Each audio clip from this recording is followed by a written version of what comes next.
Good morning friends, मैं UDC RN. Singh एक बार पुनः आप लोगों के सामने प्रस्तुत हूँ लेकर के entitlements of benefits to N O K of government employee who die while in service at a glance through slide.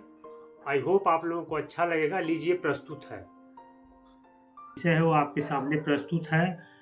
Welcome to entitlement of benefits to an okay of government employee who die while in service at a glance। यानी मैं इसको एक slide में कोशिश कर रहा था लेके आने के लिए, लेकिन पॉसिबल नहीं हो पाया, इसलिए मैं छोटा छोटा टुकड़ों में किया हूँ। लेकिन आप 10 मिनट टाइम देंगे तो आपको एक पूरी पिक्चर समझ में आ जाएगी कि वह एम्प्लॉय जो सर्विस के दौरान अगर उन्हें कोई दुर्घटनाग्रस्त हो जाता है, किसी वजह से किसी की डेथ हो जाती है, मिसिंग हो जाता है, तो उसे क्या क्या लाभ मिलेगा, उसे ही मैं आपको बताने का प्रयास किया हूँ इस स्लाइड के माध्यम से। तो लीजिए प्रस्तुत है। सबसे पहला पॉइंट जो मिलता है वो है, सबसे पहले जो मिलेगा आप ये देख पा रहे होंगे, इमीडिएट रिलीफ, जो equal to 2 month basic pay subject to a maximum of ₹25,000। यानी गवर्नमेंट कहती है कि equal to 2 month of basic pay या फिर मैक्सिमम ₹25,000। तो आजकल बेसिक पे तो ज़्यादा हो गई है, लेकिन अभी तक जो अमाउंट डिसाइड है वो 25,000 ही है मेरे फ्रेंड्स। तो ये इमीडिएट रिलीफ यानी तत्काल राहत जो दिया जाता है वो 25,000 रुपये का दिया जाता है। लेकिन ये फिर वापस उस एनओके के मतलब उस इंडिविजुअल के फाइनल सेटलमेंट वगैरह से कहीं से रिकवर करना होता है, क्योंकि तत्काल राहत दिया जाता है। तो कैसे रिकवर होगा, ये नोट्स के माध्यम से देखिए मैंने बताने का प्रयास किया है। The advance paid should be adjusted within 6 month, यानी देने के ठीक 6 महीने बाद, against the arrears of pay allowances, leave salary, death gratuity. LS यानी लीव सैलरी है, डीजी मतलब डेथ ग्रेजुटी है, balance in GPF or any other payment due for the deceased official. मतलब कहने का है कि उसका कहीं से भी इनमें से किसी में से पैसा जो 25,000 रिफंड ले लेना है हमने। तो ये इस बात का आप ध्यान देंगे। इसके बाद चलिए नेक्स्ट स्लाइड पे आ जाते हैं। और नेक्स्ट पॉइंट जो है आपका जीबीएफ। जीबीएफ में आप देखेंगे तो जो मिलने वाला राशि है वो है फर्स्ट 30,000। इस कंडीशन में if death case covered by WCA 1923, अगर डेथ केस कवर्ड कर रहा है WCA के अंतर्गत उसे 30,000 रुपये मिलेंगे। If death case not covered by WCA 1923, हमने इफ इसमें टाइप नहीं किया बट ऐसे मैं पढ़ रहा हूँ, ₹40,000 मिलने वाला है। और इसके बाद देखिए इनवैलिडमेंट यानी अमान्य तरीके से अगर किसी के साथ कोई दुर्घटना हो जाती है, उन्हें इनवैलिडमेंट केस में कवर्ड है बाई WCA ₹20,000 दिया जाता है। और invalidment case not covered by WCA 1923 में इनसे ₹25,000 पेड करना है दोस्तों, किसे, एम्प्लॉय के एनओके को। दूसरा benefits, first immediate relief, second GBF और थर्ड है मेरे फ्रेंड्स BRSRF। लीजिए तीसरा पॉइंट आ गया BRSRF, जो ऑफिसर्स को कितना मिलेगा और सब यूनिट के लिए मैंने नेक्स्ट स्लाइड पे कवर किया है। तो डेथ मिसिंग इनवैलिडमेंट केस में मिलता है। और नोट के बारे में बाद में बात करते हैं। तो ₹12,000 इंटाइटल टू कंपनसेशन पेंशन, यानी जिसे कंपनसेशन मिलेगा उसे ₹12,000 पेड करने हैं। Are not entitle to compensation pension ₹30,000 paid करना है दोस्तों। यानी जिसे कंपनसेशन नहीं दिया जाएगा उसे ₹13,000 पेड करना। रही बात पेंशन की, तो पेंशन तो आजकल जिसे पेंशन मिलेगा उसे तो पेंशन तो मिलना ही मिलना है, एक्सेप्ट एनपीएस केस। जो एनपीएस केस वाला भाई उसे पेंशन नहीं मिलेगा, इस बात का आप ध्यान देंगे। तो कंपनसेशन पेंशन इसलिए मैंने ऑब्लिक करके लिखा हुआ है।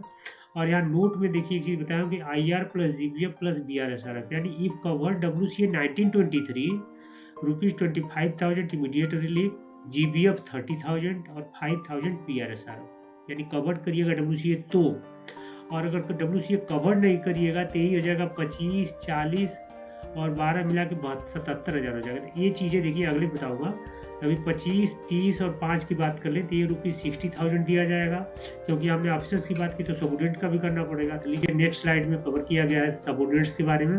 पर्स या सबऑर्डिनेट्स डेट मिसिंग इनवैलिडमेंट्स BRSRF यानी border road special relief fund, जिसे आप सीमा सड़क विशेष राहत कोष के जरिए दिया जाता है। तो नोट में देखिए IR immediate relief GBF BRSRF if not cover WCA 1923 ₹25,000 plus 40,000 plus 12,000 मिला के 77,000 रुपीज़ दिए जाते हैं, जो कवर नहीं करता। मैंने इसे पिछली स्लाइड पे बता दिया। और ₹5,000 इंटाइटल टू कंपनसेशन पेंशन और ₹12,000 not entitle to compensation pension. समझ पा रहे होंगे, जो इंटाइटल है पे कंपनसेशन के लिए उसे 5,000 रुपये दिए जाएंगे, और जो कंपनसेशन जिसे नहीं दिया जाएगा उसे 12,000 रुपये दिए। और अपने CPL भाइयों की बात कर लें तो for CPLs only usual personal death case में क्या है, ₹4,000 इंटाइटल टू कंपनसेशन। अगर उन्हें कंपनसेशन दिया जाएगा तो 4,000, और कंपनसेशन नहीं दिया जाएगा तो 5,000 रुपये उनको दिया जाना है दोस्तों। इसके बाद जो मुख्य पॉइंट है आगे, उसके बारे में भी बात कर लिए जाए। मैं थोड़ा कोशिश कर रहा हूँ फास्ट लेके चलने की, ताकि आप ज़्यादा समय आजकल किसी के पास होते नहीं कि इतना ज़्यादा टाइम दे आपकी वीडियो को देखने के लिए। अगर आप देखेंगे तो ही आपको बातें समझ में आएगी। मेरा अनुरोध है कि आप 9-10 मिनट का टाइम निकाल के जरूर देख लेंगे। तो 5वां पॉइंट है सी वेलफेयर फंड ₹6,000 दिया जाता है। Commander fund ₹2,000। Funeral expenditure up to 9,000 है दोस्तों अभी तक। और death gratuity, provisional family pension and death gratuity will be noted against demand in data sheet and adjusted accordingly. आजकल जो नया नियम है, पहले क्या होता है कि प्रोविजनल फैमिली पेंशन 6 महीने तक कंटीजेंट बिल के माध्यम से दिया जाता था, लेकिन आजकल provisional family pension and death gratuity को जो है डिमांड में नोट कर दिया जाता है और डाटा शीट में जो है एडजस्ट हो जाती है। डाटा शीट के माध्यम से जो है वो एडजस्ट कर लिया जाता है। और डेथ ग्रेजुटी की बात कर लें तो अगला जो है आपका GPF एक्युमुलेशन प्लस DLI, ये क्लेम एक साथ जाता है और CGGI सेपरेट जाता है। तो मैंने तीनों को एक ही में कवर कर दिया, क्योंकि will be initiated after receipt of document from NOK duty sign. ये तो आप लोग नॉर्मल बात है, मतलब मैंने फिर भी कवर किया है। जब NOK से डॉक्यूमेंट्स आ जाएंगे उसके बाद ही ये क्लेम सबमिट होने वाला है। और यहाँ मैंने नोट मेंशन किया है। नोट का मतलब समझे कि not admissible in respect of NPS cover government employee, यानी ये चीज जो है, जो NPS कवर गवर्नमेंट एम्प्लॉय है उनके लिए नहीं है भाई, ठीक है। अच्छा, 10वां है फाइनल पे and allowances encasement of EL-HPL। तो इसके बारे में बता दिया जाता है। Headquarter unit must initiate the claim after receiving the document from NOK and PO will adjust it. यानी कहने का मतलब है कि हेडक्वार्टर यूनिट की जिम्मेदारी है कि वो क्लेम को इनिशिएट कर देगा कब, जब डॉक्यूमेंट उनके परिवार से उन्हें प्राप्त हो जाएगा और ये फाइनल सेटलमेंट जो है PO फाइनली एडजस्ट कर देता है। लेकिन इनिशिएट करने वाली तो वही होगी बोरिंग यूनिट, मतलब बेयरिंग यूनिट जो जहाँ से केस हुआ है। और उसके बाद कर ले जो मोस्ट इंपॉर्टेंट आ जाता है compensation under WCA 1923, under ECA 1923। तो WCA का मतलब आप समझ ही पाएंगे, वर्क्समैन कंपनसेशन एक्ट जो होता है, जो कर्मकार मुआवजा अधिनियम 1923 कहा जाता है। तो इसके तहत if death is due to an accident during performing duty या ऑक्यूपेशनल डिसीज, यानी भाई अगर कोई सरकारी ड्यूटी के दौरान अगर किसी एक्सीडेंट की वजह से मारा जाता है या कुछ उसके साथ दुर्घटना हो जाती है वैसी, तो उसे कंपनसेशन दिए जाने का प्रावधान है। या ऑक्यूपेशनल डिसीज जो डॉक्टर द्वारा एक एट्रिब्यूटरी सर्टिफिकेट दिया जाता है, अगर वह इसमें लिखेगा कि इन्हें जो है मान लीजिए 25% 75% का जो है हानि हो गया, पूरी बॉडी मतलब किसी ऐसी चीज़ से चली गई, तो उस केस में उन्हें भी कंपनसेशन मिलना अलाउ है। तो ECA की बात हो गई, तो EX ग्रेसिया की होनी चाहिए। तब EX ग्रेसिया की भी बात कर ली जाए तो EX ग्रेसिया लमसम कंपनसेशन जो आजकल 25 लाख रुपए मिलते हैं if death is due to an accident during performing duty, यानी ये भैया तभी मिलेगा जब कोई गवर्नमेंट ड्यूटी पे आप डिटेल है और उसके दौरान अगर उस व्यक्ति का डेथ हो जाता है तभी ही दिया जाएगा। और ये 25 लाख तो मिलना ही मिलना है। इसके बाद देखिए एक बहुत अच्छी चीज़ है आजकल सरकार की scheme, insurance cover under pension account DSP, defence salary package account पे ₹30 लाख PAI का मतलब है personal accident insurance, death cover and ₹1 crore air accident insurance death cover. अब ये किस कंडीशंस में मिलते हैं मेरे दोस्तों, तो नोट को ध्यान से सुनिएगा। एयर एक्सीडेंट इंश्योरेंस यानी AAI cover will be treated as valid only in the cover in the event of death occurring will undertaking a journey by airline aircraft and related air ticket having been purchased by 2 SPA using check, SBI debit card, internet banking only.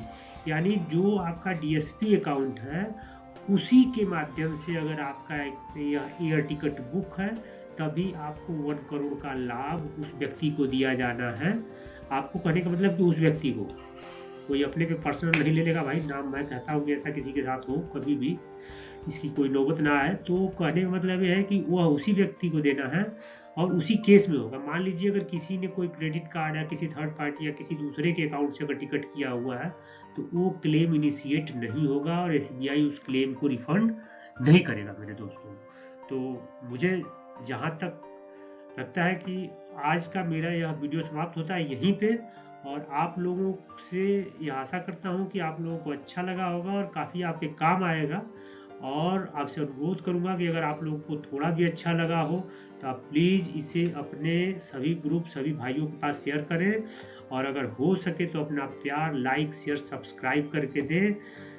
इसी के साथ आज का मैं programme यही समाप्त करता हूँ। जय हिंद, नमस्कार सभी को, राम राम भाइयों।